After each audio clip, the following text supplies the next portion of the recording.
Hey, everybody, welcome back to the Contrarians. We're doing another panel discussion today on somewhat of a contrarian record, like we did last time with music from the Elder. This time we're going to focus on Ozzy, the Ultimate Sin. And anybody who wants to jump on these panel discussions, join us over at Patreon, any tier. I'm trying to really do these a lot more frequently and do like even one-on-one shows with some of the folks that subscribe there. So if you want to jump on there. If you can support, if not, like and subscribe, that's cool.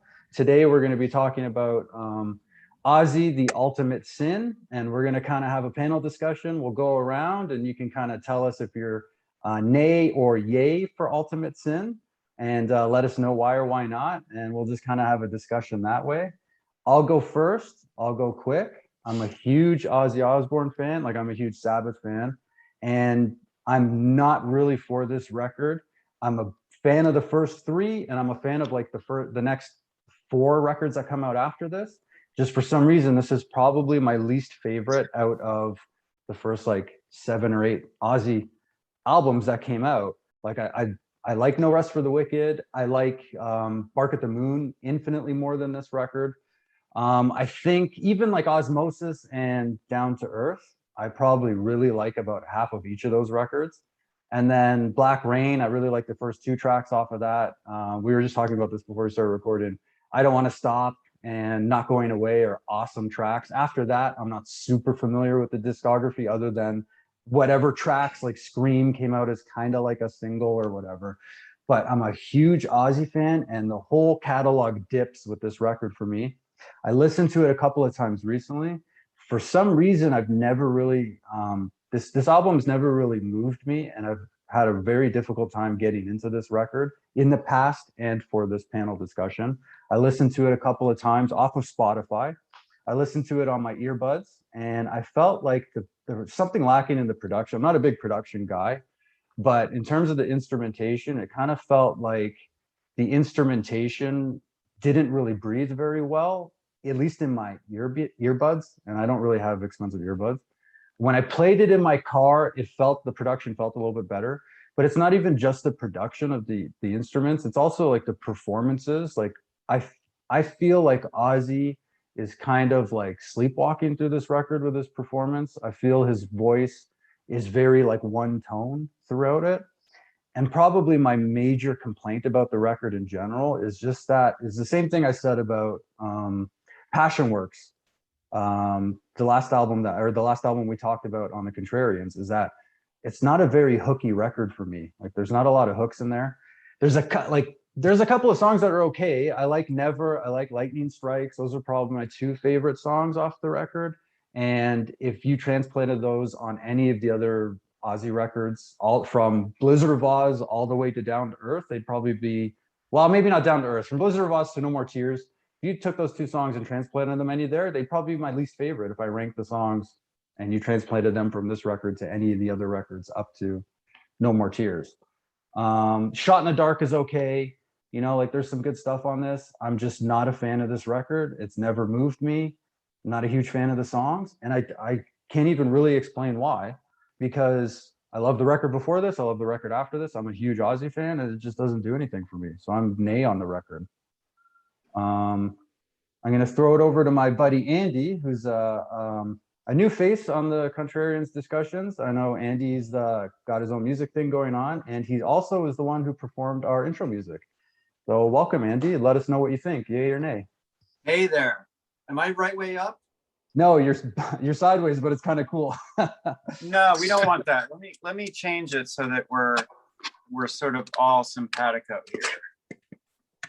Is that better? Better. Okay, that's correct. Okay. That's great. So, yeah, my name's Andy Blacksugar. I live in Brooklyn, New York.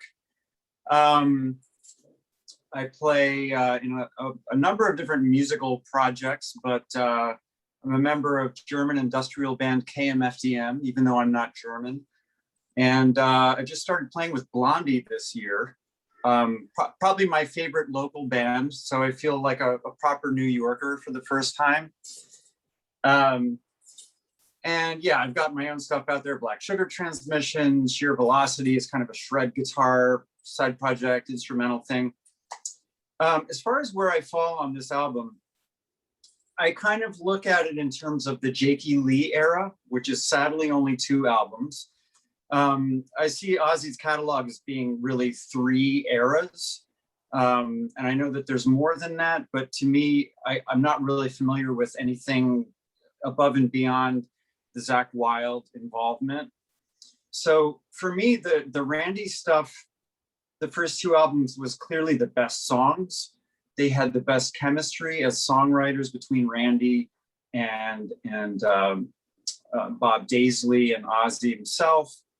There was just lightning in a bottle there that they captured on those 2 records. Now, when Jake came in,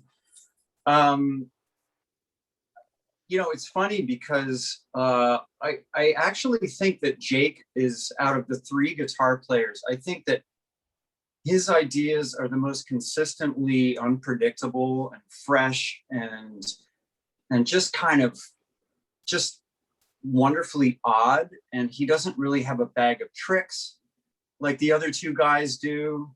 And so I'm really partial to the Jake albums just as a guitar player. You know, like, I know that's not like a great way to sort of rate the albums overall, but I'm sort of, you know, I came into this stuff as a guitar player and I'm looking through that lens. So having said that, we have 2 Jake albums, right? We have Bark at the Moon and Ultimate Sin. And to me, neither one of them is really uniformly great. But I think the Ultimate Sin is on balance a heavier record. There's not like a preponderance of really heavy keyboards, which you do get in some of the tunes on Bark at the Moon. There's no treacly ballads on this album. There's no So Tireds, you know, with syrupy string sections and all that kind of thing. The songs all pretty much rock. And I think the riffs are pretty uniformly killer on this record. Now, what you're saying about Ozzy's vocals, I agree. He does sound a little bit like he's kind of stretching his range in some of these tunes, and you know, he sings a little bit flat in some of these tunes. Like what's the one? Thank God for the Bomb is one where he kind of sounds like he's not quite making it in the choruses. But I think just the music on this record is, it's definitely arena size. It's 80s production. It's very wet. Everything is kind of coated in reverb.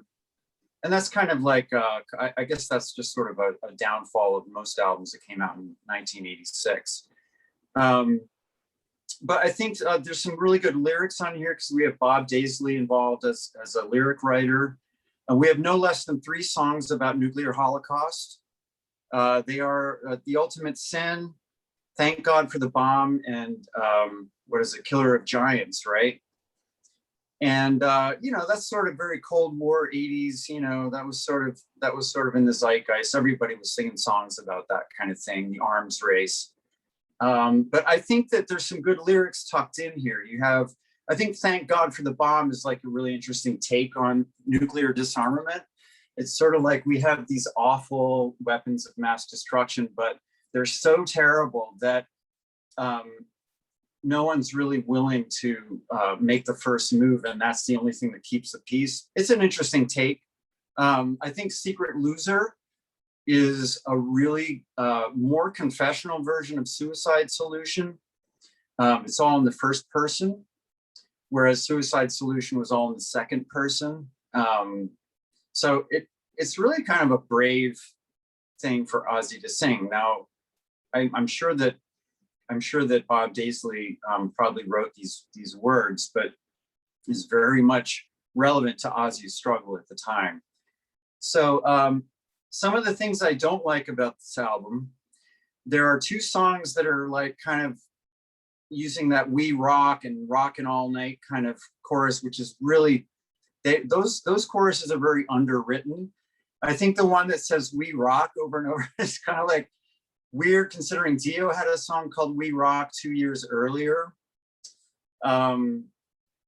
and the whole rockin' all night thing, and just you've got a couple songs in here that are sort of like these kind of wannabe anthems of, come on kids, we're gonna show the authority figures and they can't stop us and that kind of thing. And there's some cheesiness there, but I think Killer of Giants has a wonderful kind of Jakey Lee opening suite where he gets to really show sort of his compositional prowess.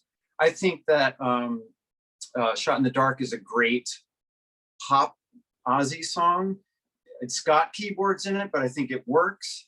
It's still a minor key song. It's still got a great, toothy riff. And to me, it just works as Ozzy being kind of more commercial. So yeah, on balance, I just like this album because it's got amazing guitar parts, just all these intricate fills, that are doubled and just so nasty in the execution from Jake. And it's a little bit heavier than Bark at the Moon. So that's why it has the edge for me.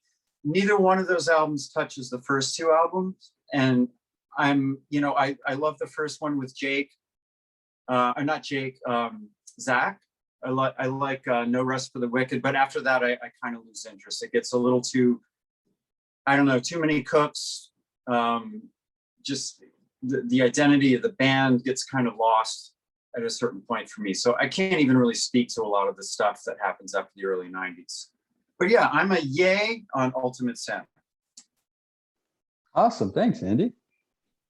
Very cool breakdown. Grant. Well, I wasn't going to do this one, but everyone persuaded me to do it. So I originally saw Ozzy on this tour twice. First time Dokken opened, and the second time it was Metallica in '86. And I don't remember much about it, but I do remember that the shows were great. I've never heard this album until 3 days ago. So I'm coming in totally, I didn't know what to expect.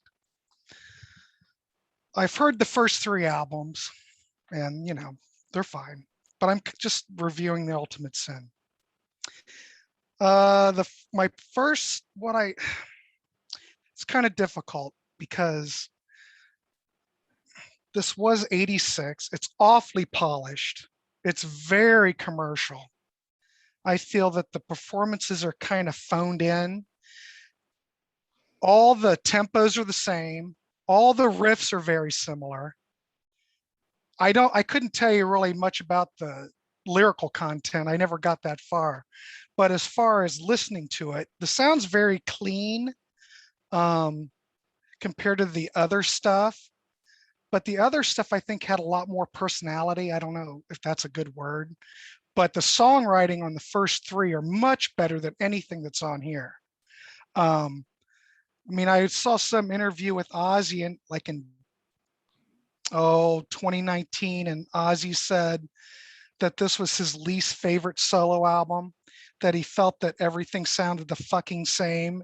There was no imagination, and I'm going to have to agree with Ozzy on that. He'd like to do a remix on it, which I think it probably could do that. I think a lot of it's probably the Ron Nevison production. Everything sounds like it's in a cave.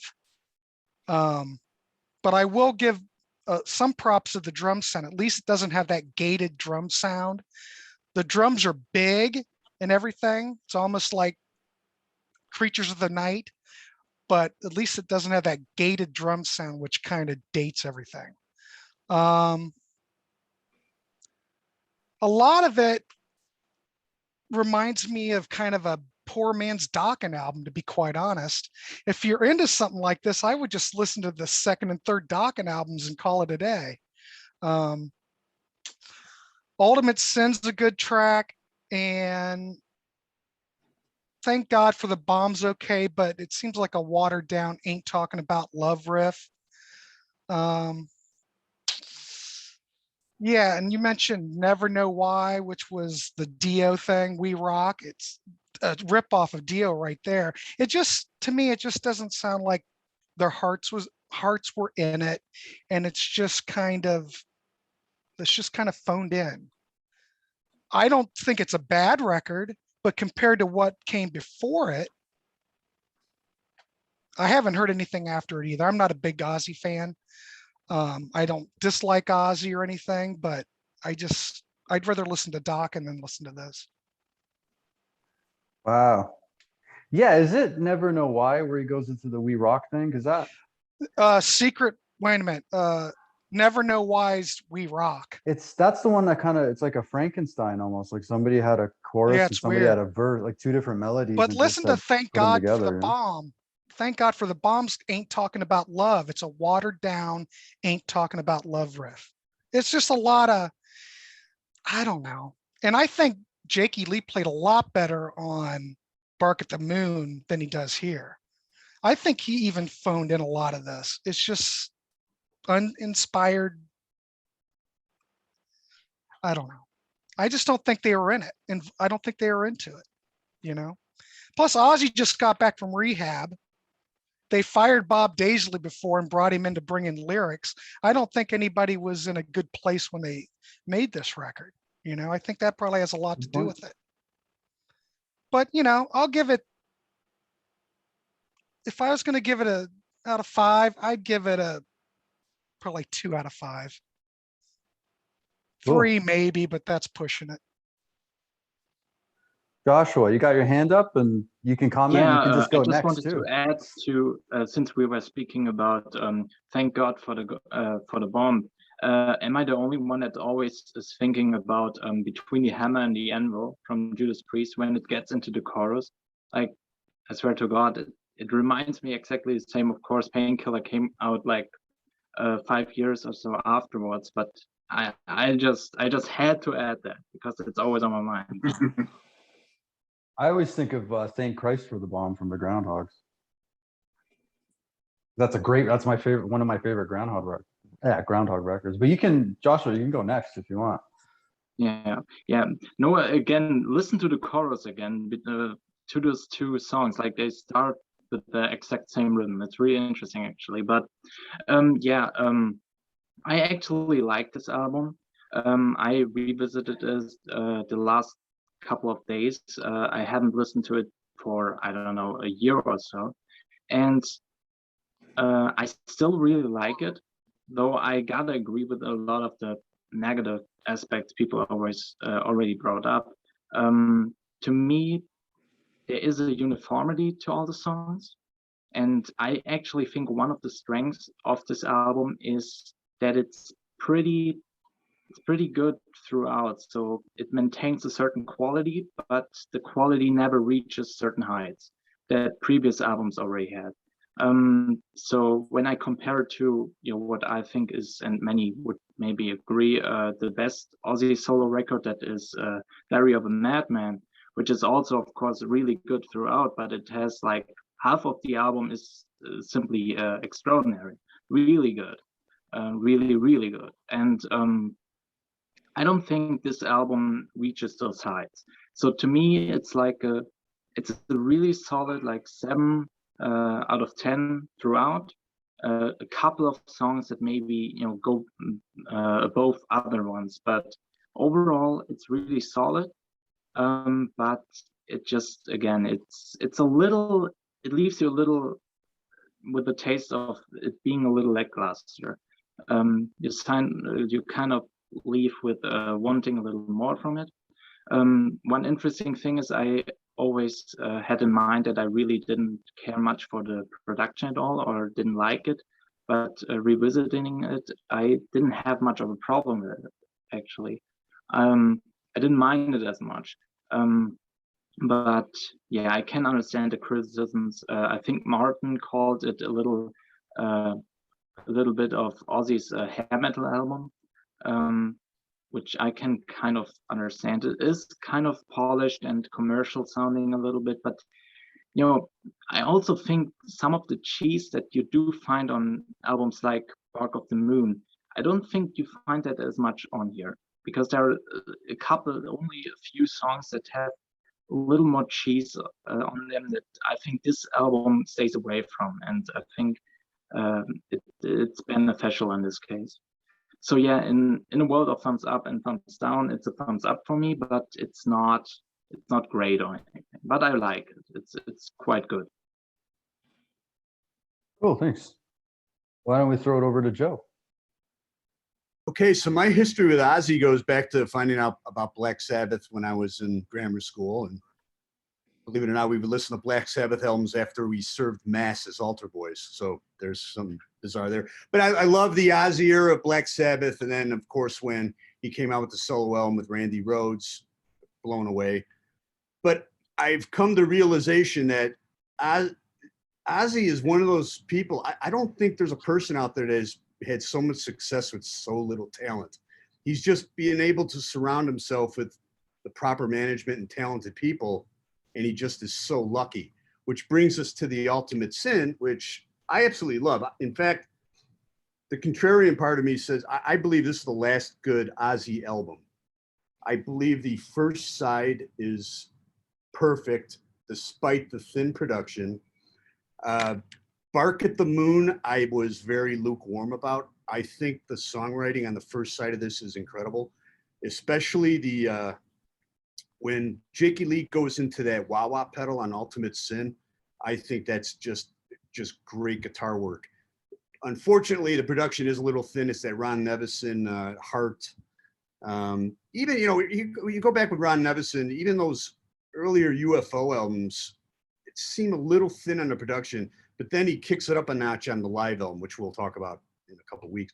But anyway, yeah, I really like this album. And the first side, I mean, Ultimate Sin goes into Secret Loser, which is okay, but Never Know Why I really like. I mean, you bring up the We Rock, but Jakey Lee did play with Dio and wrote one of the songs on Dio, but wasn't credited with it. Which brings me back to songwriting. If you read, if you hear interviews with Jakey Lee and also Bob Daisley's book, Bark at the Moon, all the writing's credited to Ozzy Osbourne, and Ozzy Osbourne does not know how to play any instrument except for a bit of harmonica. And that has to do with, depending on who you listen to, Bob Daisley said he was in a contractual agreement where he had to give up the songwriting and he was paid a flat fee. Jakey Lee's on record saying that Sharon basically just screwed him, but he was able to come back with Ultimate Sin and get the songwriting credits.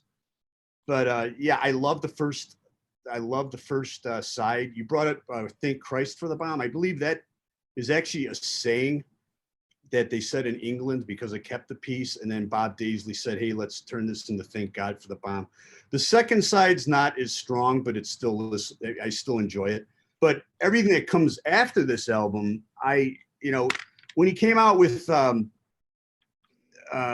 Rest for the Wicked, you see Zakk Wylde and like, oh my God, he's got another Randy Rhoads. I love Miracle Man, but after that, I don't know.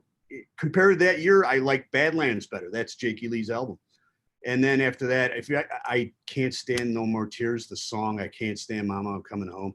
I just can't get into it. That's where I feel like Ozzy's been phoning it in ever since. But as far as this album, I really love the first side, despite the thin production. And I give it a thumbs up. I say it's the last very good Ozzy album. Cool. Thanks, Joe. Brett. So I wouldn't really say I'm a fan of it or if I'm against it. I think it was Josh that said, I think we can all agree that Diary of a Madman is one of the best Ozzy solo albums. I came in because I was actually really curious as to why people didn't like it. When I was looking into it, I didn't realize that at the time of its release, it was one of the highest charting studio albums. And I think it's gone since then, it's gone like maybe double platinum. But listening to it today, I didn't really hear any differences stylistically compared to, what he was putting on previous records. Obviously, it had a more sleeker sound production because of Ron Nevison, which was a very curious, very interesting choice of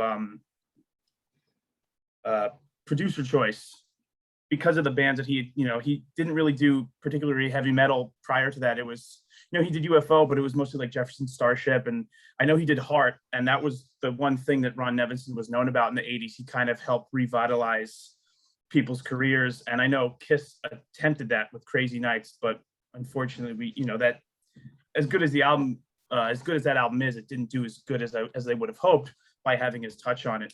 But listening to it earlier today, I really enjoy the record. Like I said, I wouldn't certainly say it was my favorite. The singles off the album are really good. Lightning Strikes, Ultimate Sin, even Shot in the Dark. I think the guitar work on it is really good. I can understand what you were saying, Marco, about how it kind of felt like Ozzy was sleepwalking through the album. I think that was what you said. And I think someone else mentioned it probably had a lot to do with the fact that he had just gotten out of rehab the year before. But yeah, that's pretty much what pretty much all I have to say about the record. Like I said, I came into this because I was curious as to why people didn't like it. I never really understood. I've always thought it was a good record. I never really understood why people would consider it the black sheep of his catalog, when I think there's a couple other albums throughout his career that are a bit weaker compared to The Ultimate Sin. Oh, Brett, thanks. Nick. Thanks, Margot. Before I start out, I could have swore I heard when Andy introduced himself. Andy, did you say you were a member of what band? Did you say Blondie? Yes. Holy shit, that was like the most understated way to ever announce you're in an international band I've ever heard. It's just like, I'm kind of sleep deprived right now. I've had like 5 hours sleep the last 48, and I'm like, did he just say Blondie?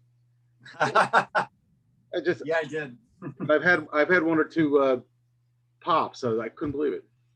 I have to ask this question because I just stumbled on it the other day on Polestar. Are you going over with them to the UK? They have like a big tour coming up at some point. God willing.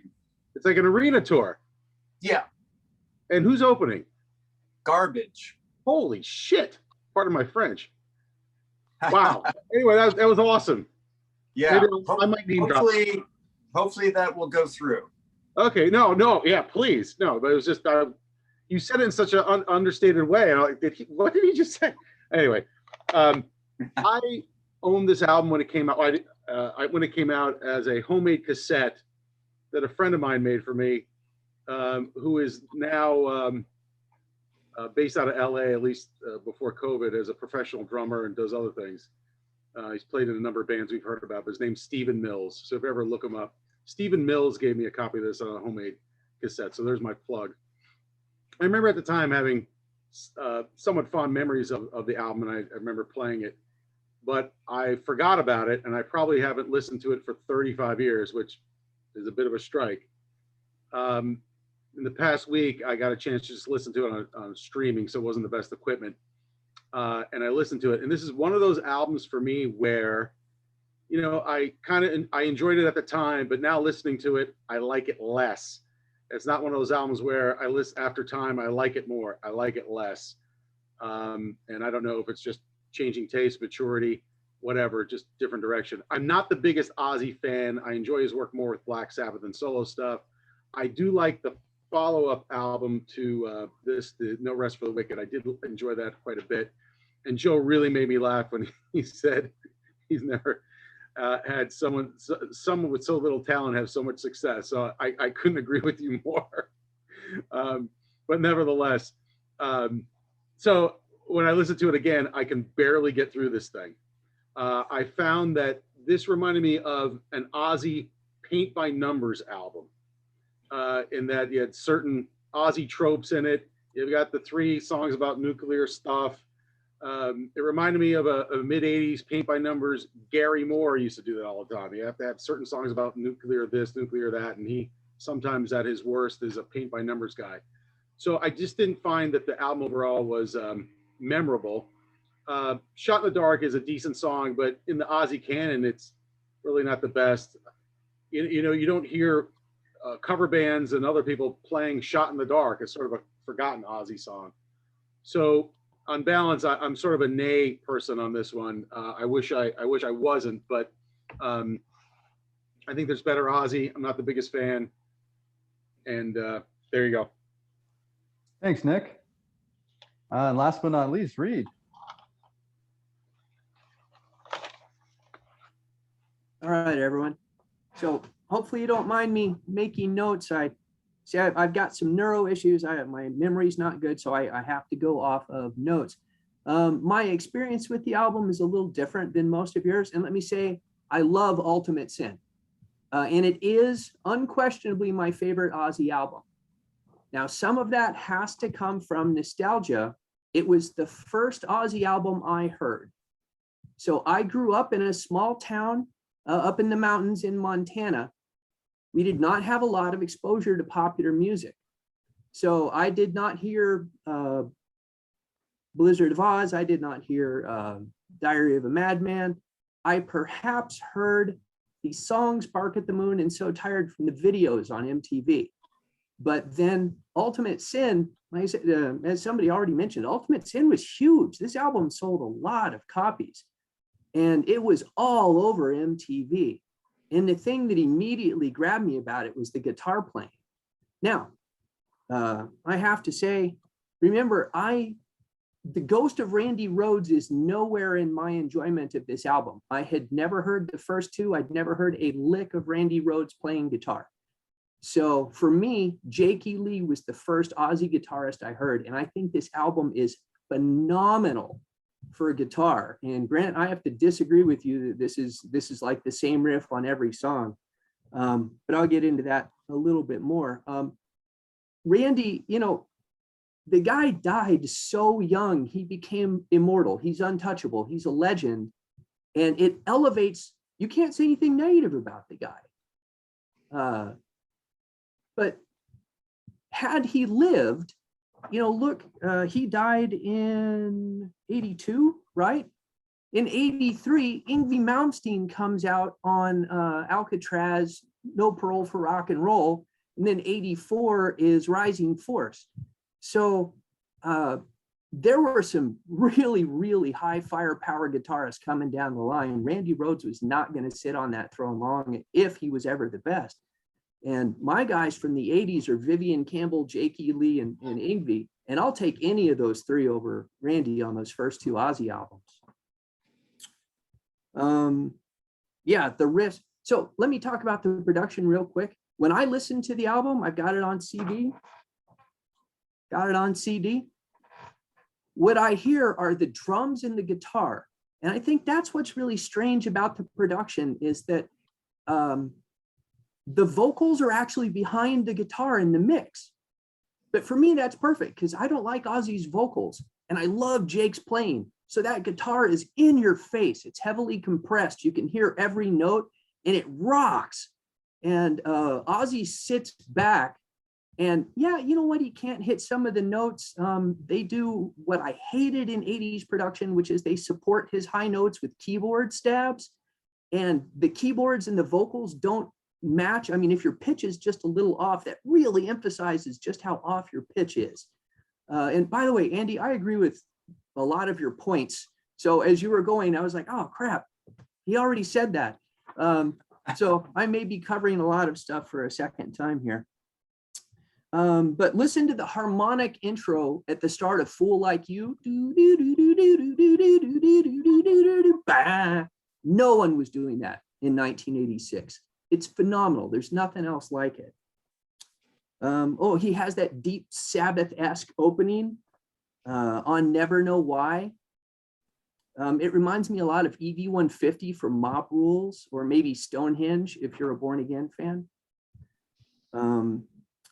I will agree that I think the tempos are a little uniform on the album. And that I'm almost certain is Ozzy because he does get to pick his arrangements, right? If they had bumped most of the, not all of them, but if they had bumped most of the songs up 10, 15 beats a minute, they'd have been a lot more exciting. It's a very kind of mid-paced album. But in terms of Ozzy complaining about that later, man, Oz, no one made you sing that stupid song at that tempo, buddy. That's on you. That said, I think Ozzy sounds great. He has some vibrato in his voice. He modulates his pitches. He doesn't sing everything at the same tone. I think it's one of his better vocal performances. That said, I don't think Ozzy's much of a singer. I think most of the lyrics are great. Some of them are phenomenal. I love the fact that not only are there songs about nuclear weapons, but there's one pro and one con. I mean, that took a that took a lot of guts to do both on the same album.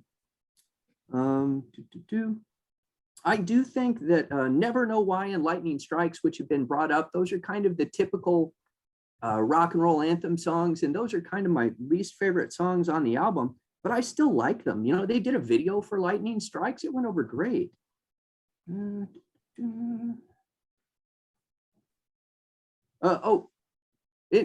all fairness, I think the part where he goes Nukia, Nukia is pretty stupid.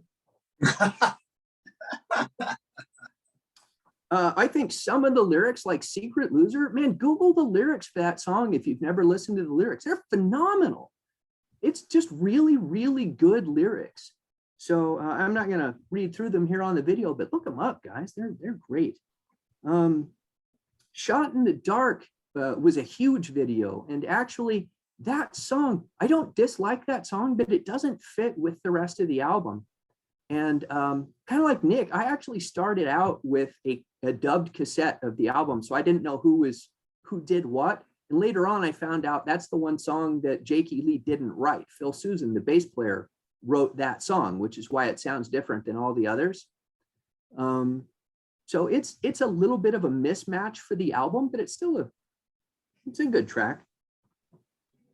Oh, and just before we started rolling, I was telling Marco, I rewatched the Contrarians episode where Martin talks about his favorite Ozzy album, and he picked Bark at the Moon.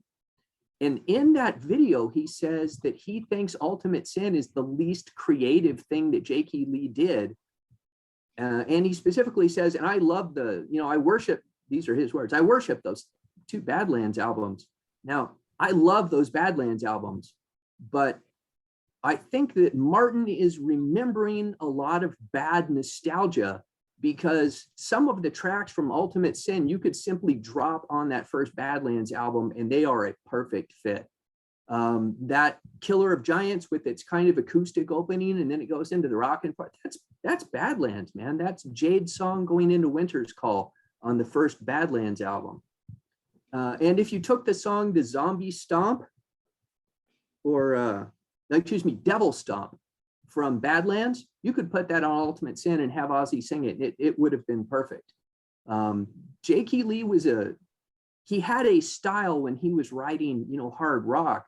And I don't think Badlands is a really far distance from the Ultimate Sin. All right. I think that's got me covered. So yes, I'm pro. I think the lyrics are phenomenal. The guitar playing is fantastic. And I love the fact that Ozzy's mixed back in the mix. Cool. Thanks, Reed. That was awesome. Yeah, so I think we had a pretty cool discussion. We had a couple of nays, a couple of mixed, a couple of strong yays. Did anybody else have any comments they wanted to make in relation to anybody else's comments or anything? I'll point one thing out, and yeah, go for it. Just about the royalties and the writing and everything. It seemed like everyone that was involved in the writing had to fight tooth and nail to get their piece of the pie for this record. Like Jake got screwed out of Bark at the Moon, so this time he came back with a contract saying, I'm getting my cut of this record. And I think he comes back all guns blazing on this record.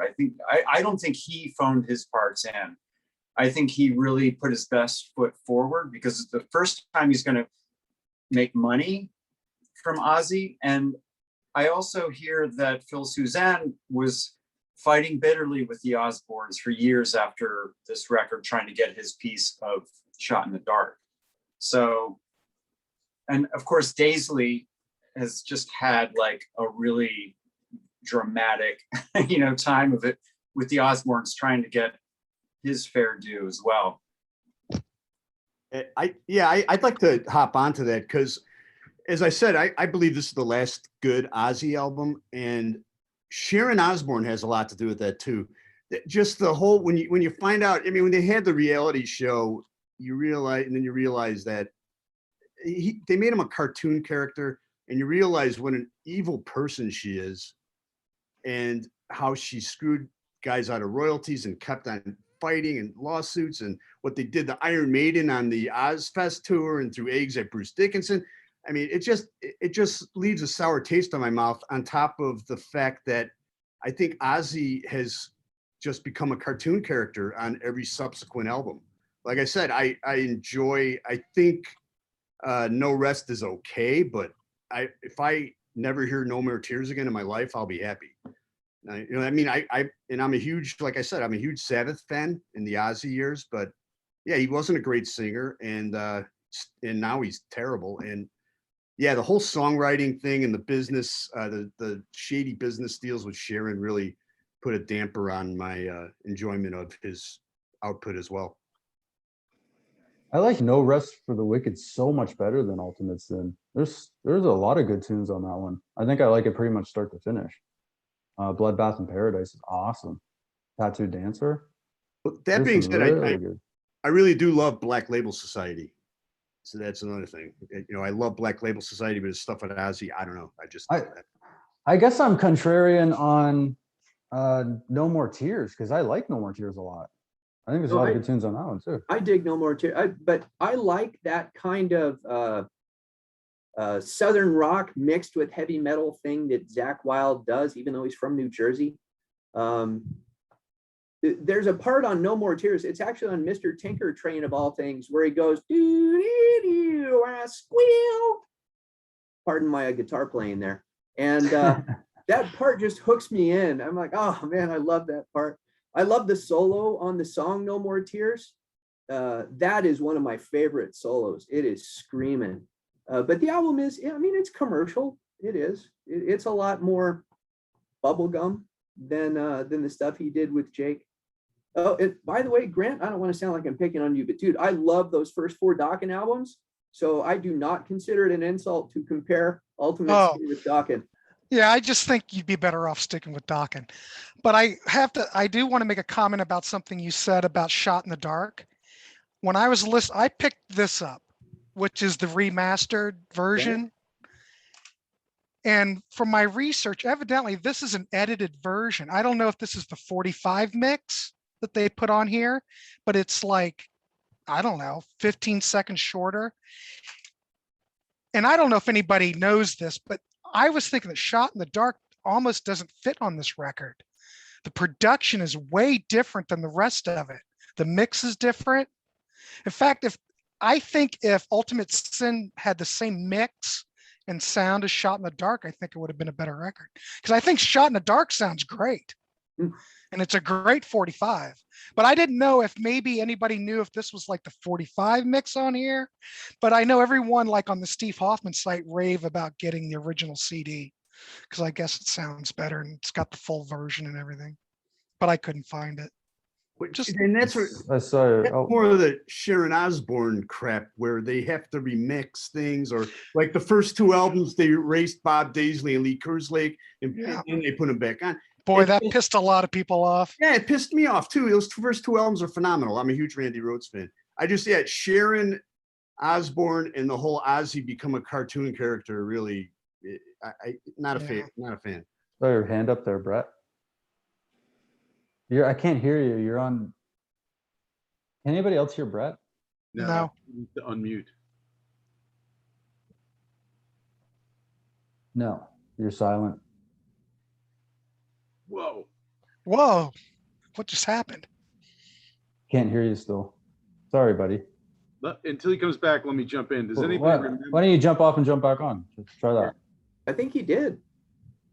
That's why I briefly became a member of KISS. Yeah, that's what I saw. It was amazing. Type it in the comments. I'll read it out.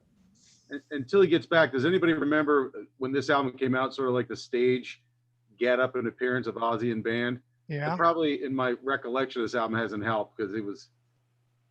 Well, I believe when I saw him, he had short hair. I think.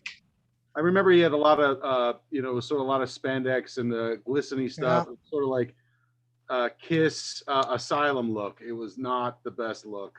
Yeah, I remember seeing him. We stood right in front of Jakey Lee on that side of the stage.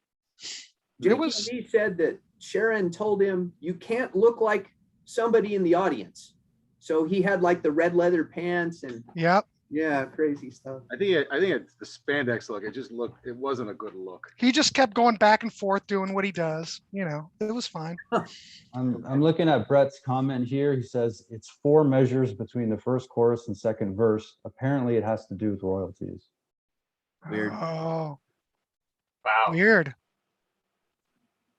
Oh, that's what they cut out of Shot in the Dark? That's the portion they cut out of Shot in the Dark. Okay, Yeah. gotcha.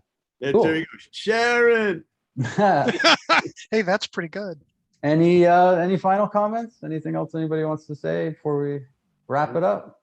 I want to say good luck with the tour, Andy. Awesome, man. And Thank you. KMFDM. Fantastic. Yeah, that's like Keep saying rocking. you're. That's like, oh, I joined Led Zeppelin. I'm the guitarist of Blondie. Just saying that. Like, whoa, yeah, that's so That's cool. amazing. So is it going to be you and Chris Stein playing guitar? Is that what it's going to be? I'm actually replacing Chris. Chris isn't going out? Chris is not going out. No. Is this news? He's fed up with touring. So it's going to be me and Tommy Kessler on guitar. And you'll be a bandmate of Clem Burke? I already am. Clem Burke, that's a great drummer right there. Yeah. That's why I mentioned it. That's quite the name on the resume for yourself. Good Yeah, for you. really. Very cool. Good luck, brother. He's a runaway train. Good. He's Wh- great. When is that tour scheduled for in the UK? If I missed that, maybe. Basically most of November. I think the first date is like maybe the 6th or the 8th or something like that, going up to like the 21st or so. I was so impressed with the size of the venues. It looked like it was the biggest places throughout the UK. I was just really impressed. Yeah, like the O2 Arena and places of that size. Any plans, or is this too early to maybe in 2022 the US? There's definitely some stuff on the books for the spring with Blondie on the West Coast, but there's some other stuff that hasn't been sketched in yet for next year. Mhm. So stay tuned. That's a Oh, great cool. bill with Garbage too. I love shows. Great. I'm so excited about that. Yeah, how about it? Good for you. Amazing. Joshua. Josh has something. Yeah. Yeah, brother. just a final comment on Ozzy's discography. I'm a big Black Sabbath fan, so I'm really biased towards Ozzy, but I really wish I could say that I enjoy his overall discography more than I do, because at the end of the day, I really only care for half of it. And so it's a really hit or miss thing for me. And the fact that, to me, Ultimate Sin is probably a top 5 or top 4 even, if not top 3 album of his. And it's kind of sad that, it's a good album, but it's kind of sad that his discography doesn't offer more. And yeah, it's kind of unfortunate, but he was successful. And I Very agree. cool. Thanks, Joshua. He cries to sleep on his money. It's all good. Thank you everybody for showing up. That's amazing. Thanks everybody for supporting us. All the Patreon subscribers, you guys are amazing. Appreciate all the support. September 11th, we're gonna do Zoom chat, top 3 favorite live records. And then in 2 weeks from now, we're gonna do another panel discussion on Queen. And if everybody can send me a message on Patreon and just let me know what days work best for you, and I'll try to create a poll with kind of a good average of the times that work best for everybody. So if you can do that, other than that, thanks everybody. Really appreciate it again. You guys are all amazing. And we'll see you next time. Thanks, All right. Marco. thank you. Thanks,